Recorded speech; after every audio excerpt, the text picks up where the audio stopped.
Hi. Hi எல்லாரும் விக்கி. எப்படி இருக்கீங்க? ஹாய் கிஷோர். நேத்து வந்து ஒரு 5 டீம்ஸோட ப்ரிவ்யூ முடிச்சோம். ம். நேத்து பார்த்தா, அதுக்குள்ள ஒரு அதிர்ச்சி இறக்கிட்டாங்க சிஎஸ்கே. ருத்துராஜ் கெய்க்வாட் வந்து கேப்டனா இருக்காரு.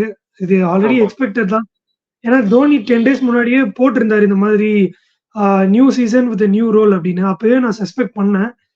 ஓ! ஆ ஒண்ணு கேப்டன்சி ஷிஃப்ட்டா இருக்கும். இல்லன்னா இம்பாக்ட் பிளேயரா வருவாரு அப்படின்ற மாரி ம். தோணுச்சு. நெறைய பேருக்கு மிக்ஸ்ட் ஒப்பீனியன்ஸ் இருக்கு. ஒரு சிலர் ரைட் டிசிஷன்றாங்க. ஒரு சிலர் லாஸ்ட் மினிட்ல சொல்றாங்கங்கிறாங்க. ஆனா ம். என்ன பொறுத்தவரைக்கும் என்னன்னா, சரி ஓகே அது நம்ம சிஎஸ்கே வரப்போ பத்தி பேசலாம். நேரா அதுல ஆ. போகலாம். அது இல்லாம ஒரு முக்கியமான விஷயம் நம்ம இந்த ப்ரிவ்யூஸோட சேர்ந்து கேஷ் பிரைஸ் கான்டெஸ்டும் நடத்தலாம்னு ஒரு டெசிஷன் எடுத்து இப்போ ஒரு ஃபர்ஸ்ட் வீடியோ போட்டிருக்கோம். அத பத்தி ஃபர்ஸ்ட் ஒரு சின்ன எக்ஸ்ப்ளனேஷன் பண்ணிர்றோம். என்ன பண்ண போறோம்னா, இந்த மொத்த மேட்சஸ் ஐபிஎல் மேட்சஸ் ஃபுல்லாவே வந்து ஒரு கேஷ் கான்டெஸ்ட் நடத்தலாம்னு இருக்கோம். அது வந்து வீக்லி பேஸ்ல ஒரு வீக்குக்கு வந்தீங்கன்னா, சாட்டர்டே, சண்டேல மட்டும் 2, 2 மேட்ச் இருக்கும். ஸோ டோட்டலி 9 மேட்சஸ் இருக்கும். ஒரு சில வீக்ஸ் 8 மேட்சஸ் இருக்கும். எவ்ரி மேட்ச் வந்து 7 கொஸ்டின்ஸ் கேட்க போறோம். அந்த 7 கொஸ்டின்ஸ்க்கு எ எல்லா எவ்ரி மேட்ச் நீங்க ரிப்ளை பண்ணிட்டு வரணும். அதுல அதிகபட்ச கரெக்ட் ரெஸ்பான்ஸஸ் குடுத்த டாப் 3 ஆ மெம்பர்ஸ்க்கு கேஷ் பிரைஸஸ் குடுக்கலான்னு டிசைட் பண்ணியிருக்கோம். அது வந்து எவ்ரி வீக் வின்னர்ஸ் இருப்பாங்க. Top 3 members. ஸோ அத டீட்டெயில்ட் எக்ஸ்ப்ளனேஷன் கிஷோர் நேத்து வந்து ஆ ரிலீஸ் பண்ணியிருக்காரு. அத பாருங்க. பார்த்துட்டு டெய்லி ரெஸ்பான்ஸ் பண்ணுங்க. இன்னைக்கே ஒருத்தர் யாரோ ரிப்ளை பண்ணியிருக்காரு. அந்த மாரி ரெகுலரா ரிப்ளை பண்றவங்களுக்கு எவ்ளோ கரெக்ட் ஆன்சர்ஸ் இருக்கோ, அதுல டாப் 3 இருக்கவங்களுக்கு கன்ஃபார்மா கேஷ் பிரைஸஸ் குடுக்கலாம்னு இருக்கோம். அத பத்தின வீடியோஸ் ரெகுலரா வரும்.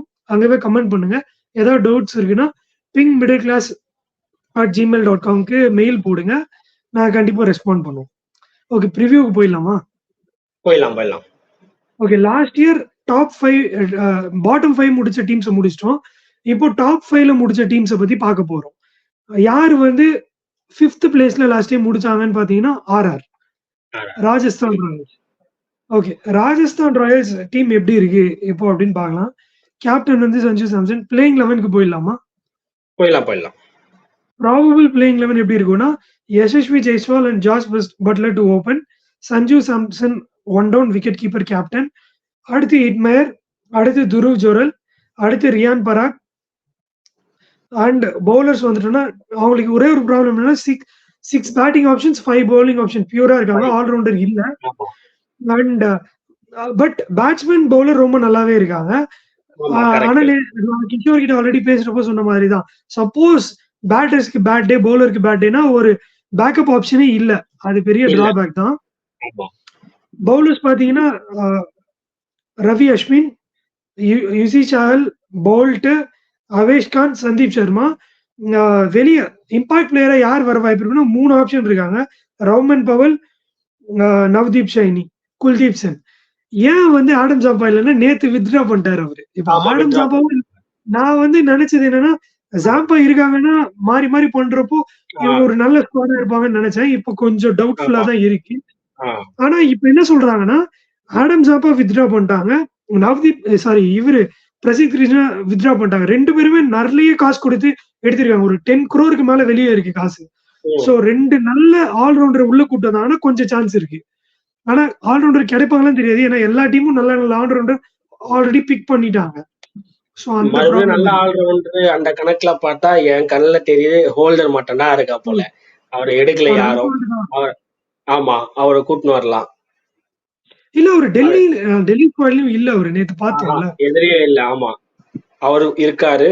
அதுக்கப்புறம் இந்த டொமஸ்டிக்ல ஆடினவங்கள பார்த்து ஆஸ்திரேலியா, பிக் பேஷ் அதுல பாதி யாராச்சும் கூட்டின்னு வரலாம். இருக்காங்க. இந்த சீசன் ஓகே. பெர்ஃபார்ம் பண்ணவங்க இருக்காங்க. பார்த்து கூட்டின்னு வரலாம்.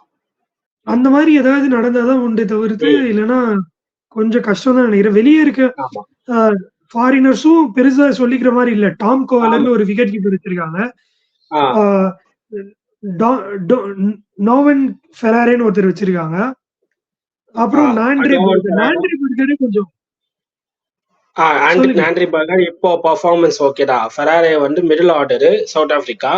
இந்த டாம் கட்லர் வந்து அப்பர் ஆர்டர் பேட்ஸ்மேன். அதனால அவங்களுக்கு டாப் 4 சூப்பரா இருக்காங்க. அதனால அவர் மிடில் இறக்க முடியாது. அது ஒரு இஷ்யூ ஓ! இருக்கு அவங்களுக்கு.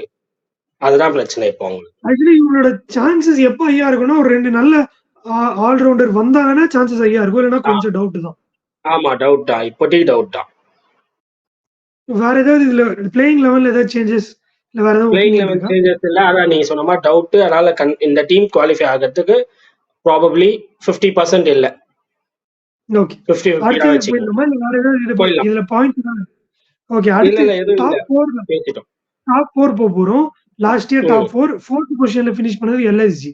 நீயே ஸ்டார்ட் பண்ணீங்க எல்எஸ்ஜி. எல்எஸ்ஜி வந்து இந்த வாட்டி ஆல்ரவுண்ட் டீம்னு சொல்லலாம். எல்லாத்துலயுமே ரொம்ப சூப்பரா இருக்காங்க. குவாலிஃபைடு பேட்ஸ்மேன்ஸ் இருக்காங்க. கேஎல் ராகுல், டி காக், பூரான், படிக்கல். ஆல்ரவுண்டர்ல பார்த்தா குருணால் பாண்டியா, ஸ்டாயினிஸ், ஹூடா. பவுலிங்ல பார்த்தா மோசின் கான், ரவி பிஷ்னாய், யஷ் தாக்கூர், இந்த மாதிரி நிறைய பேர் இருக்காங்க. இதை தாண்டி கிருஷ்ணப்பா கௌதம், அதுக்கப்புறம் வந்து அமித் மிஸ்ரா. ஸோ எல்லாருமே நல்லா இருக்காங்க. அது தாண்டி புரியல. யுத்வீர் சிங் இந்த மாதிரி லாஸ்ட் இயர் ஆடின பிளேயரே வெளியே இருக்காங்க இப்ப. ஆமா, நவீன் உல்லாக் இருக்காரு. சோ அவங்க ரொம்ப நல்ல சூப்பர் டீம் வச்சுட்டு இருக்காங்க. ஒரு கரெக்டான 11th பிஃபோர் பிளேயிங் 11 போறதுக்கு முன்னாடி இவங்களுக்கு ஹை சான்சஸ் இருக்கு பிளே ஆஃப் போவன்றது தான் என்னோட. ஆமா, நீங்க இதெல்லாம் பாத்தீங்கன்னா ஜஸ்டின் லாங்கர் ஒரு டிஃபரெண்ட் அப்ரோச் எடுக்கிறாரு. எல்லாருக்கும் இன்னமும் அவர் ஆஸ்திரேலியன் டீமுக்கு எப்படி பண்ணாரோ அந்த மாதிரி. இப்ப நேத்து பாத்தீங்கன்னா எல்எஸ்ஜில இன்ஸ்டாகிராம்ல போட்டிருப்பாங்க தீபக் கூடாக்கு ஸ்டாண்ட்ஸ் எல்லாம் அவர் வந்து எப்படி நிப்பாருன்னா ஒரு கோணையா நிப்பாரு. அவர் ஃப்ரண்ட் லெக் பேக் லெக் ஸ்ட்ரெயிட்டா இருக்காது, இப்படி இடுப்பே இப்படி லெக் சைட் திருப்பின மாதிரி இருக்கும். அதை பயங்கரமா எக்ஸ்பிளைன் பண்ணிருக்காரு. எனக்கு அதை பார்த்து இம்ப்ரெஸ் ஆயிடுச்சு. என்ன பண்ணிருப்பாரு, இப்ப நீங்க இப்படி காலை வைக்கிறீங்க ஒரு பொசிஷன், ஒரு கால் முன்னாடி இருக்கு, ஒரு கால் கோணையா இருக்கு. அப்போ உங்க இடுப்பே வந்து மிட் ஆன்ல பார்த்த மாதிரி இருக்கு. அப்ப நீங்க ஆஃப் சைடு எப்படி அடிப்பீங்க, உங்களுக்கு ஆஃப் சைடு யாக்கர் போட்டா எப்படி பெண்ட் பண்ண முடியும் அப்படின்னு சூப்பரா சொல்லி கொடுத்தாரு. ஸ்டாண்ட்ஸ் அதுல கமெண்ட்ல போய் பார்த்தாலும் நிறைய பேர் சொல்லியிருப்பாங்க. எப்பவுமே தீபக்கோட ஸ்டாண்ட்ஸ் வந்து அந்த அளவுக்கு இல்ல, அவர் அந்த அளவுக்கு இன்வால்வ்டா சொல்லி கொடுக்கிறாரு. கரெக்ட். அதான் இவங்களோட கொஞ்சம் ப்ராப்ளமா இருக்க வேண்டியது காம்பினேஷன் 11க்கு மட்டும் தான் கொஞ்சம் கஷ்டமா இருக்கும். அதை ஒரு கரெக்டான பிக் பண்ணிட்டாங்கன்னா ஃபர்ஸ்ட் 5 மேட்சஸ்க்குள்ள ஆல்மோஸ்ட் கன்ஃபார்ம் குவாலிஃபை ஆக ரொம்ப சான்சஸ் இருக்கு இந்த டீமுக்கு. நீ ஏதாச்சும் சொல்றேன்னா சொல்லலாம். பிளேயிங் 11 போயிடுறேன். நிறைய கன்ஃபியூஸா தான் இருக்கும். ஸ்டில் பெஸ்ட் பிளேயிங் 11 எப்படியா இருக்குன்னா ஃபர்ஸ்ட் ஓபன்லயே கன்ஃபியூஷன் தான். டிகாகா இல்ல மேயரான்னு தெரியாது. 2 பேர்ல யாரோ ஒருத்தர் மாத்தி தான் வைப்பாங்க. கூட வந்து ஓப்பனிங் வந்து இவர் தான் தேவ்தத் படிக்கல் தான். ஏன்னா சொல்லிட்டாங்க இவர் 1 டவுன் வர போறாரு ராகுல்னு. ராகுல் வந்து 1 டவுனு, தீபக் கூட 2 டவுனு, பூரான் அடுத்து ஆயுஷ் பதோனி, அதுக்கப்புறம் குருணால் பாண்டியா, ரவி பிஷ்னாய், நவீன் உல்லக். ஏன்னா அவரு நிறைய மேட்சஸ் அந்த ஸ்லோ ட்ராக்ல நல்லா பண்ணிருக்காரு. நவீன் உல்லக் எல்லாம் போவாங்க. எனக்கு என்னன்னா இந்த ஷமர் ஜோசப் வந்து ரொம்ப பீக்ல இருக்காரு அண்ட் ரொம்ப ஃபேமஸா இருக்காரு இப்போ. ஸோ அவரை உள்ள போடுவாங்கன்னு தோணுது 11ஸ்ல. அடுத்து மோஜின் கான்.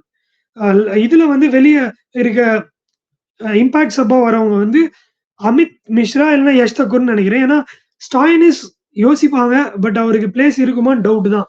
இல்ல ஷமர் ஜோசப் பதில் தான் அவர் ஆடுவார். ஆல்டர்னேட்டா யூஸ் பண்ணிப்பாங்க. ஷமர் ஜோசப் இப்போ டெஸ்ட் நல்லா போட்டிருக்காரு, T20 அந்த அளவுக்கு ஆள்ல, அதனால வந்து ஆல்டர்னேட்டரா தான் யூஸ் பண்ணுவாங்கன்னு தோணுது ஷமர் ஜோசப் அந்த கணக்குல. நவீன் உல்லாக் ஒரு நல்ல பேசர் இருக்காருல்ல, இன்னொன்னு ஒரு ஃபாரின் பேசர் போகாம இந்தியன் பேசருக்கு போயிடுவாங்கன்னு நினைக்கிறேன். ஏன்னா போன வாட்டி பிரேரகண்ட் அவரும் நல்லா பெர்ஃபார்ம் பண்ணாரு, கிருஷ்ணபா கௌதமும் பெர்ஃபார்ம் பண்ணியிருக்காரு. அதனால அவங்களெல்லாம் ட்ரை பண்ணிப்பாங்கன்னு தோணுது. Okay. And fair chances to go to playoff. கண்டிப்பா. நான் இது 2 டீம் சொன்னேன், அதுல இன்னும் இப்போ 3வது டீம் ஆட் பண்ணிட்டேன். நீ கிஷோர் வந்து 2வது டீம் இது எல்எஸ்ஜி. நேத்து சொன்னது கேகேஆர் எல்எஸ்ஜி. நான் வந்து கேகேஆர் எஸ்ஆர்ஹெச் எல்எஸ்ஜி போயிருக்கேன்.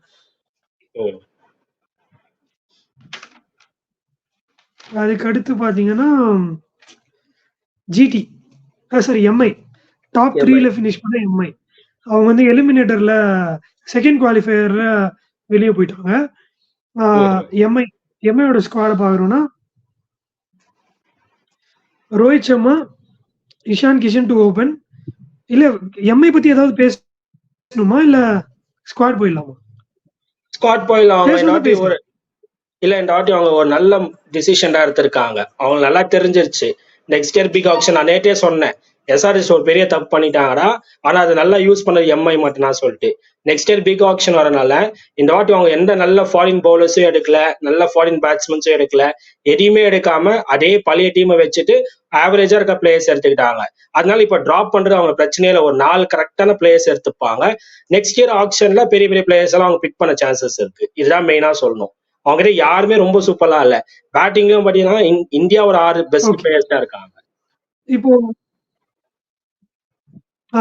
இந்தியன் லைனப் வேற லெவல் ஆமா. லைனப் இந்தியன் 11th போயிடலாம். ஆ Rohit Sharma to Ishan Kishan to open 1-2 Tilak Varma. ஏன்னா ஸ்கை வந்து இல்ல ஃபர்ஸ்ட் 3 மேட்சஸ்க்கு. அதனால இப்போ இருக்க கரண்ட் ஸ்குவாட் சொல்றேன். ஆஹா 1-2 திலக் வர்மா இல்லைன்னா நேல் பட்டேல். நேம். 2 பேர்ல யாரோ ஒருத்தர். அது பேஸ்ட் ஆன் த சினாரி சிச்சுவேஷனை பொறுத்து. அந்த 2 பேரு. அடுத்து பாண்டியா, ம், அடுத்து டிம் டேவிட். ம். நான் வந்து முகமது நபியோட போகணும்னு சொல்றேன். ஏன்னா அவங்களுக்கு ஸ்பின் அந்த அளவுக்கு வேற இந்தியன் ஆமா ஸ்பின்னர்ஸ் ஒழுங்கா இல்ல. இல்ல போன வாட்டி கரெக்ட். பியூஷ் சாவ்லா போட்டாருனால இப்பயும் போடுவாங்களான்றது எனக்கு தெரியல. இல்ல இல்ல ஸோ கஷ்டம் டவுட் கஷ்டம். தான். ஸோ முகமது நபி அண்ட் பியூஷ் சாவ்லா ஸ்பின்னர்ஸ். அடுத்து ஜெரால்ட் கோஹ்லியை தான் போடுவாங்கன்னு நினைக்கிறேன். அதனால ஜெரால்ட் கோஹ்லி. ஆமா அடுத்து ஆகாஷ் மத்வால், பும்ரா. இதுதான் பிளேயிங் 11. இதுல பாத்தீங்கன்னா இம்பாக்ட் சப்பா பார்த்தா கார்த்திகேயா இல்ல ஸ்ரேயஸ் கோபால். ஆமா ஆமா கரெக்ட் கரெக்ட். பட் வெளியே இருக்க பிளேயர்ஸும் நல்ல பிளேயர்ஸ் தான். Dewald Brevis, Romario Shepherd, Maphaka, Nuwan Thushara, Luke Wood. 5 பேருமே நல்ல பிளேயர் தான். ஆனா இம்பாக்ட் பண்ணுவாங்களான்றதுதான் தெரியல. ஒரு பயம் காட்டுற மாதிரி பிளேயர் இல்ல. இப்போ அந்த இடத்துல ட்ரெண்ட் போல்ட்டோ இல்லைன்னா மெக்லனாகன் அந்த மாதிரி இருந்தாங்கன்னா பயங்கரமா ஜோஃப்ரா ஆமா, ஆமா. ஆர்ச்சர் அப்படி பயம் காட்டுற மாதிரி இல்லை இவங்க பேரு கேட்கறப்போ. அதான் இப்போ அதுதான் அவங்க நெக்ஸ்ட் இயருக்கு தான் பிளான் அண்ட் பண்ணிருக்காங்க. வெளியே இந்தியன் இருக்க பரவாயில்ல. இந்தியன் பிளேயர்ஸ் அந்த அளவுக்கு யாரும் இல்ல.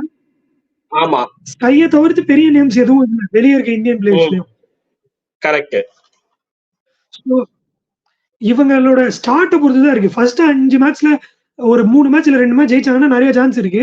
பின்னாடி எப்பவுமே மும்பை வந்து ஸ்லோ ஸ்டார்டர்ஸ் தான். லாஸ்ட்ல தான் நல்லா பெர்ஃபார்ம் பண்ணுவாங்க. ஆனா இந்த வாட்டி அப்படி பண்ண முடியுமான்னு எனக்கு தெரியல. ஃபர்ஸ்ட் 5 மேட்ச் ம் அது இல்லாம இப்ப ஹர்திக் பாண்டியாவை கேப்டன் ஆக்கியிருக்காங்க. அது எந்த அளவுக்கு ம் டீம் காம்பினேஷன் ஒர்க் ஆகும், எப்படி வெளியே உள்ள அவங்க எப்படி இருக்குன்னு நமக்கு தெரியல. வெளியே சொல்லிக்கிறாங்க நாங்க நல்லா தான் இருக்கோம், ஒன் ஃபேமிலி அப்படின்னு. பட் பும்ராக்கு ஸ்கைக்கெல்லாம் ஆல்ரெடி வருத்தம் இருக்கு நம்மள கேப்டன் ஆக்கலன்றது. அது அவங்க ஆல்ரெடி ம் தெரிவிச்சாங்க சோசியல் மீடியால. ஸோ எந்த அளவுக்கு இருக்குன்றது தெரியல. கொஞ்சம் ஒரு 60-40 சொல்லலாம் சான்சஸ். இல்ல எனக்கு 80-20 வச்சுக்கலாம். குவாலிஃபை ஆகிறத பொறுத்த வரைக்கும் ஆக மாட்டாங்க 80%. சரி பார்க்கலாம். அடுத்து ம் ஜிடிக்கு போயிடலாம். ஜிடி இல்ல மும்பை பத்தி வேற ஏதாவது பேசணுமா? இல்ல முடிஞ்சிச்சு போதும். ஓகே. ஜிடி வந்து ஒரு புதிய கேப்டன் 24 வயசு சுப்மன் கில்ல போட்டிருக்காங்க கேப்டனா. எடுத்ததும் ஃபர்ஸ்ட் கேள்விக்கே போயிடுறேன். கேன் வில்லியம்சன் போறதுக்கு காரணம் என்னன்னா டீம் காம்பினேஷன் ஓவர்சீஸ் காம்பினேஷன்ல அவர் உள்ள வரதுக்கு சான்சஸ் ரொம்ப கம்மியா இருக்கு. ஆ ஏன்னா சாய் சுதர்ஷன் வந்து ரொம்ப நல்லாவே ஆடிட்டாரு லாஸ்ட் டைம். ம் ஸோ ஒன் ம் டவுன்ல கேன் வில்லியம்சன் வர முடியுமான்னு தெரியாதுன்ற காரணத்தால தான் சுப்மன் கில்ல ம் இந்தியன் கேப்டனா போயிருக்காங்கன்னு நினைக்கிறேன். Correct correct. ஸோ பிளேயிங் 11 போயிடலாமா? நல்ல டீம் போயிடலாம். இருக்கிறதுல ரொம்ப நல்ல டீம் தான். டீமை நல்ல பார்த்தாலே team. பேப்பர்ல வரது கொஞ்சம் பயமா தான் இருக்கு. பட் ம் ம் கேப்டன்சி எந்த அளவுக்கு ஒர்க் ஆகுன்றது மட்டும்தான் ஒரு கேள்வி. அண்ட் முகமது ஷமி இல்லைன்றது இன்னொரு கேள்வி. இது 2 தான். ஆ கரெக்ட். இதோட ஸ்குவாட போயிடலாம். Shubman Gill, Wriddhiman Saha to open, Sai Kishore one down. அடுத்தது ஒண்ணு விஜய் சங்கர் ஆடுவான், இல்லைன்னா அபினவ் மனோகர். 2 பேர்ல யாரோ ஒருத்தர் தான் ஆட முடியும். ஆ அதுக்கடுத்து மில்லர், அதுக்கடுத்து ஷாருக் கான், அதுக்கடுத்து ஷாருக் திவாட்டியா, பாட்டியா அதுக்கடுத்து ரஷீத் கான், வச்சிருக்காங்க. ஒமர் ஜாய் இல்ல நூர் அகமது. 2 பேர்ல யாரோ ஒருத்தர் ஆடுவாங்க. 2 பேரும் ஆட முடியாது. ம் அடுத்து இதையும் பேசரும் பாத்தீங்கன்னா ஜாஸ் லிட்டில் இல்ல ஸ்பென்சர் ஜார்ஜ். 2 பேர்ல யாரோ ஒருத்தர் தான் ஆட முடியும். ரெண்டுமே லெஃப்ட் ஆர்ம் ஃபாஸ்ட் பவுலர்ஸ். 2 பேர்ல யாரோ ஒருத்தர் தான் ஆட முடியும். அதுக்கடுத்து உமேஷ் யாதவ் 11. ம் இம்பாக்ட் சப்ல 2 பேர்ல யாரோ ஒருத்தர் வருவாங்க. மோஹித் சர்மா இல்லைன்னா கார்த்திக் தியாகி. ம் பேஸ்ட் ஆன் த கண்டிஷன்ஸ். ம் வெளியே இருக்க ஓவர்சீஸ் பிளேயர்ஸும் நல்ல பிளேயர் தான். Kane Williamson and Matthew Wade. ம் நல்ல டீம். நல்ல டீம். சான்சஸ் இருக்கு. 75% Qualify பிளேயர் ஆயிடுவாங்க. சான்சஸ் இருக்கு. எனக்கு இவங்க தேர்ட் டீம். எனக்கு இவங்க சான்சஸ் இருக்குன்னு தான் தோணுது. நான் இவங்களோட 4th டீம் சொல்றேன். அப்ப சிஎஸ்கே நான் போலியான்னு நீங்க கேட்பீங்க. வித் ஆடாட்ஸ் கொஞ்சம் டஃபா தான் இருக்கு. இன்னும் கேப்டன்சியும் தோனி இல்ல. அண்ட் எப்படி ருத்ராஜ் கேக்வாட் பண்ணுவாரு. ஆனா சிஎஸ்கே பொறுத்த வரைக்கும் ஸ்குவாட் ஸ்ட்ரென்த் செம்மையா இருக்கு. மேன் டு மேன் ரீப்ளேஸ்மெண்ட் வச்சிருக்காங்க. வெளியே இருக்க இந்தியன் பிளேயர்ஸும் சூப்பர் பிளேயர்ஸ் தான் இருக்காங்க. யார் கொடுத்தாலும் பெர்ஃபார்ம் பண்ணுவாங்க மாதிரி தான் இருக்கு. பட் கேப்டன்சி பொறுத்து நான் வந்து கொஞ்சம் டவுட்ல வைக்கிறேன். 65-35 போவேன் சிஎஸ்கே. முதல்ல அதுக்கு போறதுக்கு முன்னாடி ஜிடி பத்தி பேசணும். வேற ஏதாவது பாயிண்ட்ஸ் இருக்கா? இல்ல, எல்லாமே கவர் பண்ணிட்டோம் ஆல்மோஸ்ட். ஓகே, அப்போ லாஸ்ட் டைம் சாம்பியன்ஸ் த டிஃபெண்டிங் சாம்பியன் சிஎஸ்கே. முன்னாடி நம்ம ஸ்டார்ட் பண்றப்பே சொன்ன மாதிரி ஒரு இடியை இறக்குனாங்க மேனேஜ்மெண்ட். ருத்ராஜ் கேக்வாட் தான் கேப்டன்ட்டு. அப்போ தோனி ஃபுல்லா செகண்ட் ஹாஃப்ல ஐ மீன் பவுலிங் பண்றப்ப இருப்பாரா இல்ல ஒரு விக்கெட் கீப்பரும் இல்ல. ஸோ அரவல்லி அவினாஷை வந்து கீப்பரிங்கா வைப்பாங்களா, தோனி வந்து ஃபினிஷிங் டச்சஸ் மட்டும் பண்ணுவாரான்றது நமக்கு தெரியல. டவுட்ஃபுல்லா தான் இருக்கு. பட் தோனி சொல்லியிருக்காரு நான் சென்னையில தான் லாஸ்ட் மேட்ச் ஆடுவேன்னு. ஸோ ஆடுறதுக்கு சான்சஸ் இருக்கு. அதுதான் லாஸ்ட் மேட்ச்னு இன்ஃபார்மும் பண்ணுவாங்கன்னு நம்புறேன். ஏன்னா ஃபேன்ஸ்க்காக தான் அவர் ஆடுறாரு இந்த சீசனு. ஸோ அனௌன்ஸ் பண்ணிடுவாங்க லாஸ்ட் மேட்ச் இதுதான்றதுன்னு நம்புறேன். அண்ட் எனக்கு நான் வந்து இவங்களை ப்ரெடிக்ட் பண்ணல டாப் 4ல ஃபினிஷ் பண்ணலனாலும் எனக்கு ஆசை இருக்கு. சச்சினுக்கு வந்து எப்படி வேர்ல்டு கப் ஜெயிச்சு ஒரு ஃபுல்லா கிரவுண்டை சுத்தி வந்தாங்களோ அந்த மாதிரி தோனிக்கும் பண்ணணும்னு ஆசை இருக்கு. எனக்கு கண்டிப்பா குவாலிஃபை ஆயிடுவாங்க. ஃபைனல்ஸும் போயிடுவாங்க, கப்பும் அடிக்க நிறைய வாய்ப்பு இருக்குன்னா எனக்கு இருக்கு. அண்ட் ஒன்னு ஷுவர், இதுதான் தோனியோட லாஸ்ட் சீசனுங்கிறது. சோ எல்லாரும் ஒரு பேஷனேட்டா ஆடுவாங்க, ஜெயிச்சு கொடுக்கணும் தோனிக்காக, இவ்வளவு பண்ணிருக்காரு பிரான்சைஸ்க்கு இந்தியாக்குன்றதால ஆடுவாங்கன்னு தான் நம்புறேன். ஒரு பேஷனேட்டா. பிளேயிங் 11 போயிடலாமா? போயிடலாம். Ruturaj Gaikwad and Rachin Ravindra to open. 1 down Rahane, 2 down Dube. அதுக்கடுத்து 3 பேர்ல யாரோ ஒருத்தர் தான் ஆட முடியும். Daryl Mitchell, Moeen Ali, Santner. இது 3 பேர்ல ஒருத்தர் தான் ஆடுவாங்க, யாருன்னு சொல்ல முடியாது. Based on the situation, based on how they think அப்படின்றத பொறுத்து தான். அதுக்கடுத்து ஜடேஜா 6, 7 தோனி. அடுத்து ஷர்துல் தாக்கூர், தீபக் சாஹர், தீக்ஷனா கன்ஃபார்மா ஆடுவாரு. முஸ்தபிசர் ரஹ்மானும் கன்ஃபார்மா ஆடுவாரு. இன்னைக்கு ஃபிட்டா இருந்தான். ஆமா, இதுதான் பிளேயிங் 11. இம்பாக்ட் சப்ல துஷார் தேஷ்பாண்டே இல்லைன்னா முகேஷ் சௌத்ரி. இந்த 2 பேர்ல யாரோ தான் ஆட வைக்கிறாங்க. நிறைய பேர் வந்து ரிஸ்வின்னு சொல்றாங்க. ஆனா ரிஸ்விக்கு என்ன பொறுத்த வரைக்கும் சான்சஸ் கம்மி தான். ஒரு இந்த சீசன் கஷ்டம். ஏன்னா ஒரு எக்ஸ்பீரியன்ஸ்டு சைடுக்கு தான் தோனி போவாரு. பட் இது என்னதான் ருத்ராஜ் கைக்வாட் கேப்டன் இருந்தாலும் தோனியை கன்சிடர் பண்ணாம ஒரு பிளேயிங் 11 அனௌன்ஸ் பண்ணுவாங்கன்னு எனக்கு தெரியல. அங்க பேசுறதுக்கு ஃபிளெமிங், தோனி, ருத்ராஜ் இருப்பாங்க. யாரோட போலாம் டிசைட் பண்றதுல. அதுக்கடுத்து வெளியே இருக்க பிளேயர்ஸ் பாத்தீங்கன்னா கான்வே, பத்திரானா 2 பேருமே இப்ப அன்ஃபிட். ஆனா வித்ட்ரா பண்ணல. அவர் மேபி ஃபிட் ஆனா உள்ள வர சான்சஸ் இருக்கு. அண்ட் நான் திருப்பி 60-40 தான் போவேன். ஏன்னா திருப்பி கேப்டன்சி சேஞ்ச் இருக்கு. எந்த அளவுக்கு அவர் பிரஷரை தாக்கு பிடிப்பாருன்னு தெரியல. முன்னாடி ஜடேஜா பண்ண மாதிரி இங்க நடக்காது. ஏன்னா தோனி தான் லாஸ்ட் சீசன் முடிவு பண்ணிட்டாரு. முன்னாடி லாஸ்ட் சீசன் இல்ல, நான் அவர் இன்னும் 2 சீசன் ஆடணுன்ற மனசுல எண்ணம் இருந்ததால கேப்டன்சி திருப்பி எடுத்துக்கிட்டு பண்ணாரு, ரொம்ப சொதப்புதுன்றதால. பட் இந்த டைம் அப்படி ஆகாது. சொதப்புனாலும் கம்ப்ளீட் சீசனுக்கு ருத்ராஜ் தான் கேப்டனா இருப்பாரு. வேற யாரும் விக்கெட் கீப்பரிங் ஆப்ஷன் இல்ல அப்படிங்கறதால ஒருத்தரை க்ரூம் அப் பண்ணி விடணும்னு அரவல்லி அவினாஷ அப்பப்ப ஆட வைப்பாங்களோன்னு கொஞ்சம் தோணுது. But CSK knowing CSK management அப்படி பண்ண மாட்டாங்க. இல்ல, அந்த அவரோட ஏஜ்னு ஒண்ணு இருக்கு, 18 தான் ஆகுது. அதனால இன்னும் ரொம்ப லாங் இருக்கு அவருக்கு. அதனால இந்த இயர் கொஞ்சம் கஷ்டம் தான். மேபி நல்லா வின் பண்ணிட்டாங்கன்னா லாஸ்ட் 2 மேட்ச் ஆட வைக்கலாம் குவாலிஃபைக்கு முன்னாடி. இப்ப சப்போஸ் 9 மேட்சஸ் வின் பண்ணிட்டு குவாலிஃபை ஆயிட்டாங்கன்னா அப்போ இன்னும் ஒரு மேட்ச் 2 மேட்ச் இருக்குன்னா அப்போ வேணா வாய்ப்பு இருக்கு இம்பாக்ட் பிளேயரை யூஸ் பண்ண. மற்றபடி 14 மேட்சஸ்ல மெயினால யூஸ் பண்ணுவாங்கன்னு எனக்கு தெரியல. எனக்கு டவுட்டா தான் இருக்கு. இம்பாக்ட் பிளேயராவோ அந்த மாதிரி தோனி வந்து இம்பாக்ட் பிளேயரா பேட்டிங் ஆடிட்டு செகண்ட் ஹாஃப்ல இவரு கீப்பிங் பண்ண அந்த மாதிரி அதான். இல்ல, நெக்ஸ்ட் இயர் ஆக்ஷன் வரப்போகுது, அதனால கீப்பர்ல எடுத்துப்பாங்க. ஆல்ரெடி கான்வேவும் கீப்பர் தான் சிஎஸ்கேக்கு. ஐ மீன் அவர் ப்ரொஃபஷனல் கீப்பர் தான். அதனால இவரை இப்ப யூஸ் பண்ணுவாங்கன்றது டவுட் தான். ஓகே, டாப் 4 இது வந்து கொஞ்சம் வேவியா இருக்குன்ற மாதிரி நான் நினைக்கிறேன். கிஷோர் உன்னோட ம். டாப் 4ல இருக்காங்க. ஆமா இருக்காங்க. ஓகே. இப்போ சம் அப் பண்ணிடலாமா? இல்ல சிஎஸ்கே பத்தி வேற ஏதாவது சொல்லணுமா? இல்ல அவ்வளவுதான் முடிச்சுக்கலாம். ஓகே. இப்போ சம் அப் வந்து ஜெனரலா யாரு டாப் 4ஓ இவங்க தான் வர வாய்ப்பு இருக்குன்றத மட்டும் சொல்லிட்டு ம். முடிச்சுக்கலாம். உன்னோடது, ம். என்னோடது. எந்த வந்து சிஎஸ்கே, குஜராத், லக்னோ, கொல்கத்தா. ஓகே. நான் இதுல 3 சேம் தான். இதுல சிஎஸ்கேக்கு பதில் நான் எஸ்ஆர்ஹெச் ஓரளவுக்கு SRH. காம்பினேஷன் செட் ஆனா போவாங்கன்னு நினைக்கிறேன். ம். சிஎஸ்கே இல்லன்னா இந்த 3 டீம் கன்ஃபார்ம் பண்ணிடுறோம். அந்த 4வது ஸ்லாட்டுக்கு இவங்க இல்லன்னா அவங்கன்னு போனோம்னா எஸ்ஆர்ஹெச் இல்லன்னா சிஎஸ்கே நான் போவேன். உனக்கு அப்படிலாம் கிடையாதா? இல்ல. கன்ஃபார்ம் நான் டாப் 4 இவங்க தான். சப்போஸ் எஸ்ஆர்ஹெச் குவாலிஃபை வின் பண்ணாலும் அவங்களால இந்த ஒரு சீசன் தான் நல்லா பெர்ஃபார்ம் பண்ண முடியும். அடுத்த வருஷம் என்ன பண்ணுவாங்க? உட்காந்து பை பண்ணின்னு இருக்கணும். எத்தனை இந்த வருஷம் இருக்க நல்ல பிளேயர்ஸ் அவங்களால வாங்க முடியும்? யாரு ரீடைன் பண்ணுவாங்கன்னே தெரியல. அவங்க ஒரு சீசனுக்காக ரொம்ப சொதப்பிட்டாங்க ஓப்பனா சொல்லணும்னா. அவ்வளவு நல்ல அதனால பிளேயர்ஸ் எல்லாரும் ரிலீஸ் தான் அவ்வளவு பண்ணுவாங்க. அவ்வளவு கஷ்டப்பட்டு எடுத்தனால பெர்ஃபார்ம் பண்றது என்ன பொறுத்த வரைக்கும் வாய்ப்பு கம்மி தான். சரி, அப்போ இறங்குறவெல்லாம் இறங்குறவெல்லாம் 6 அடிப்பான், போடுறவெல்லாம் விக்கெட் எடுப்பான். நம்ம ஒரு டீமை வச்சுட்டு எல்லா மேட்ச் ஜெயிக்க முடியாது. அது ஓவர் கான்ஃபிடன்ஸ் ஆயிரும். கான்ஃபிடன்ஸ் இருக்கலாம், இவங்களுக்கு ஓவர் கான்ஃபிடன்ஸ் இருக்கும். நம்மளா பெஸ்ட் டீம்னு சொல்லிட்டு தான் ஆடுவாங்களே. என்னோட தாட்ஸ். சரி, ஓகே.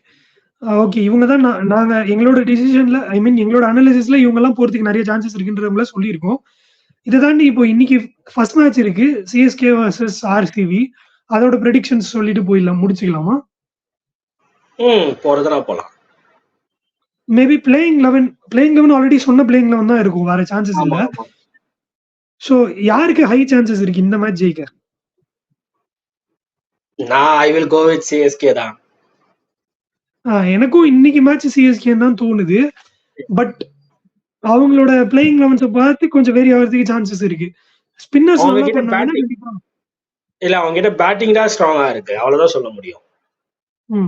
இப்ப நம்ம கிட்ட இருக்க லைனப் இந்தியன் சிஎஸ்கே ஸ்பின்னர்ஸ் நல்லா பண்ணாங்கன்னா சிஎஸ்கே கண்டிப்பா ஜெயிக்கும். அவங்க கிட்ட பேட்டிங் ஆர்சிபி கிட்ட பேட்டிங் லைனப் தான் நல்லா இருக்கு. அவங்களோட ஸ்பின்னர்ஸ் போட்டாலும் பேட் செகண்ட் அதெல்லாம் தாண்டி நீ சிஎஸ்கே தான் சொல்ற. ஃபர்ஸ்ட் ஜெயிச்சாலும் சரி, செகண்ட். ஆமா, ஏன்னா அவங்க சப்போஸ் டிஃபெண்ட் பண்ண போறாங்கன்னா அவங்களோட ஸ்பின்னர்ஸ் எல்லாம் அடிக்கிட்டு இங்க நம்ம கிட்ட ஜடேஜா இருக்காரு, அவர் பாத்துப்பாரு.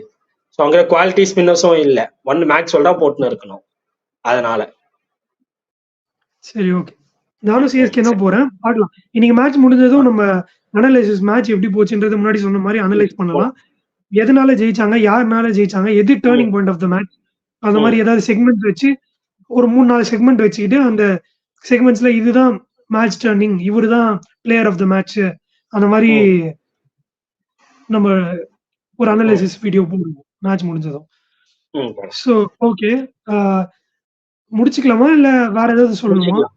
இல்ல எதுவும் இல்ல, அவ்வளவுதான். முன்னாடி பாருங்க, கமெண்ட் பண்ணுங்க, சொல்லணும், அவ்வளவுதான். கமெண்ட் பண்ணுங்க, வீடியோ ஃபுல்லா கம்ப்ளீட்டா பாருங்க. டெய்லி அனலைசிஸ் வீடியோ போடுவோம். அதே மாதிரி அந்த கேஷ் பிரைஸ் கான்டெஸ்ட் வீடியோஸையும் பார்த்து கமெண்ட் பண்ணுங்க, மறந்துடாதீங்க. நிறைய நல்ல கமெண்ட்ஸ், கரெக்ட் கமெண்ட்ஸ் போடுறவங்களுக்கு டாப் 3 மெம்பர்ஸ்க்கு எவ்ரி வீக் கேஷ் பிரைஸ் இருக்கு. ஃப்ரெண்ட்ஸ்க்கு எல்லாம் ஷேர் பண்ணுங்க. நம்ம ரெகுலரா மீட் பண்ணலாம் இனிமே. ஓகே கிஷோர், பாய். ஓகே, பாய். பாய் ஃப்ரெண்ட்ஸ், நைட் பார்க்கலாம்.